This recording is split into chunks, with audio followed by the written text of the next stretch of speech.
नेत्या नीलम गोरे बोलतात। आपण थेट जाऊयात।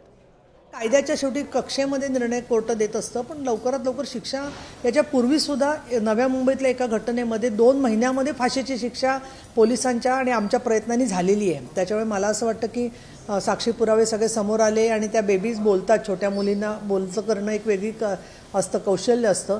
त्यामुळे या पालकांच्या आणखीन सगळ्या शिक्षकांच्या आणखीन या सगळ्या प्रश्नांच्या मध्ये मुख्याध्यापकेला निलंबित केलेलं आहे, पोलीस अधिकारी महिलेला बदली केलेली आहे, पण ती बदली म्हणजे शिक्षा नसते, ती त्यांची ड्यू बदली होती। त्यामुळे त्यांची बदली होण्याच्या बरोबर चौकशी होऊन त्यांनी काय एवढी दिरंगाई केली, 14 तास का लागले तक्रार नोंदवायला, याच्याबद्दलचं सुद्धा चर्चा होणं गरजेचं आहे आणि कठोरात कठोर शिक्षा यांना झाली पाहिजे। फक्त लोकांनी अशा पद्धतीने स्वतः कायदा हातात घेऊ नये असं मला त्यांना आवाहन करावंसं वाटतं। आणि त्याचबरोबर मी विधान परिषदेमध्ये गेले 22 वर्ष काम करते, तर शिक्षण विभागाच्या संबंधित पेरेंट टीचर्स अशा असोसिएशन असतात प्रत्येक शाळेमध्ये तुकडीनिहाय।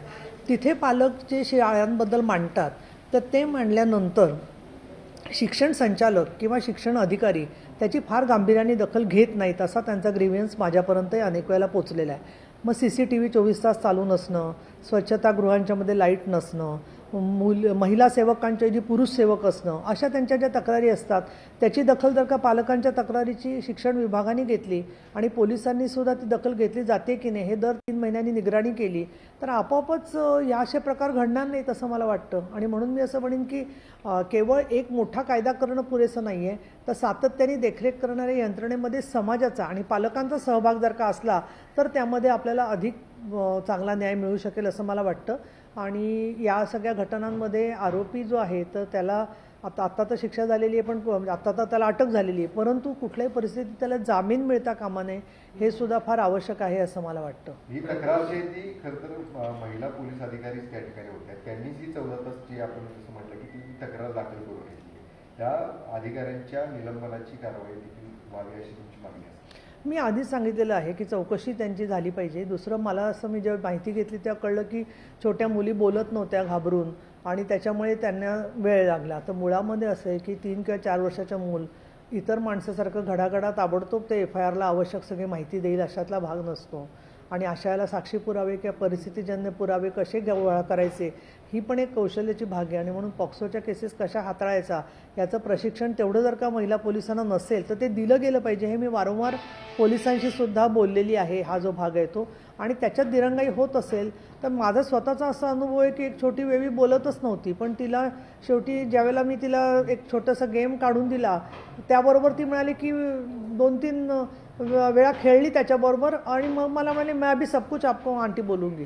त्याच्यामुळे कसं आहे त्या मुलाच्या मनात विश्वास आणि प्रेम हे त्यांना जागृत झालं तर ते त्या ठिकाणी बोलतात। पण मुळात पोलीस स्टेशनच्या आतमध्ये एवढ्या 3-3, 4-4 पोलीस अधिकाऱ्यांसमोर ते बाळ बोलेल कसं? त्याच्यामुळे कुठेतरी एक वेगळी रूम, जशी कोर्टं आमची सेपरेट असतात पॉक्सोच्या बद्दल, तशा सुद्धा विचार थोडा करणं गरजेचं आहे।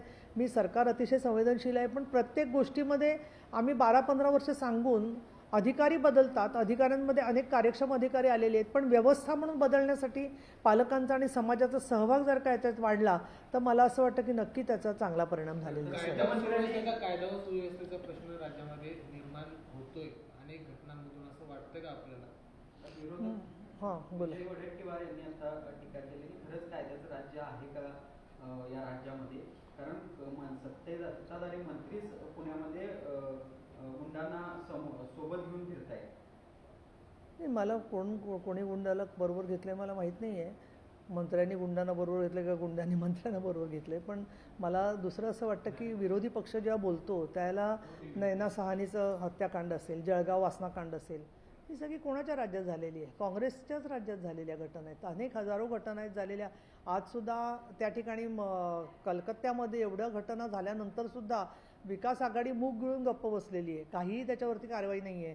आणि डॉक्टर्सना आणि या सगळ्या सिस्टर्सना सुद्धा संरक्षण द्यावं म्हणून उलट एकनाथ शिंदे आणखीन केंद्र सरकार यांचे प्रयत्न चाललेले आहेत। अशा वेळेला तो TMCचा माणूस म्हणतो की आमच्या मुख्यमंत्र्यांबद्दल बोललो तर आम्ही बोटं तोडू, त्याच्यामुळे ही एक वेगळी प्रवृत्ती असते. त्यामुळे मला असं वाटतं की आपला तो बाब्या आणि दुसरा तिथं कार्टं अशा पद्धतीचं राजकारण महिलांच्या प्रश्नामध्ये आणू नये. आपण सुद्धा मुलींचे वडील आहोत, सुनांचे जावई आहोत, सगळे सून जावई सगळे आपल्या कौटुंबामधल्या सुद्धा मुली सुरक्षिततेचा प्रश्न असतो. परंतु एक असं झालेलं आहे की पोलिसांचा वचक राहिला नाही. आता मुळात असं आहे की पोलिसांचा वचक राहण्यासाठी म्हणून पोलिसांचं नीतिधैर्य खच्ची होईल अशा पद्धतीने जर का सारखं टार्गेट केलं जात असेल तर त्याच्यात आपण एक प्रयत्न केला पाहिजे की जे भ्रष्टाचारी असतील, जे गुंडांशी कुठे संगनमत असेल त्यांना कठोर कारवाई झाली पाहिजे. पण अनेक जे चांगले अधिकारी असतात, जे व्यवस्थित काम करत असतात, त्यांना सुद्धा खूप लोक वेगवेगळ्या पद्धतीने टॉर्चर करणारे असतात. त्याच्या अनेक बाजू आहेत आणि गुंडांना. तर उपसभापती नीलम गोरे यांनी या सगळ्या प्रकरणावरती आपली भूमिका मांडलेली आहे. बदलापूरच्या शाळेमध्ये 3.5 वर्षांच्या 2 चिमुकल्यांवरती अत्याचार झाला आहे शाळेवरती. त्यानंतर संतप्त जमावाकडनं दगड फेकण्यात आले. बदलापूरमधली दृश्य आपण बघतोय, रस्त्यावरती टायर जाळण्यात आलेला आहे. मोठ्या संख्येनं आपल्याला बदलापूरकर सध्या बदलापूरच्या रस्त्यांवरती, रेल्वे ट्रॅकवरती उतरल्याचं चित्र दिसतंय. 2 ठिकाणची दृश्य आपण बघतोय. एकीकडे बदलापुरातील रस्त्यांवरची चित्र आहे, दुसरीकडे बदलापूर स्टेशनवरची दृश्य आपण बघतोय. मोठ्या संख्येनं मागच्या काही वेळापासून या ठिकाणी जमाव आक्रमक झाल्याचं चित्र आपल्याला बघायला मिळतं.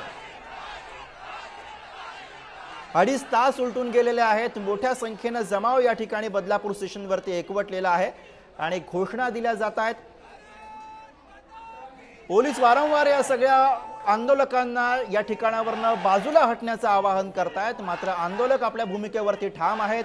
या आरोपीला लवकरात लवकर फाशीची शिक्षा द्यावी अशी मागणी हे आंदोलक करतायत. त्याचबरोबर या सगळ्या प्रकरणामध्ये जे जे कोणी दोषी आहेत त्यांच्यावरती कठोरातली कठोर कारवाई व्हावी अशी भूमिका घेऊन मोठ्या संख्येनं आंदोलक बदलापूरकर सध्या आपल्याला बदलापूर रेल्वे स्टेशनवरती दिसत आहेत.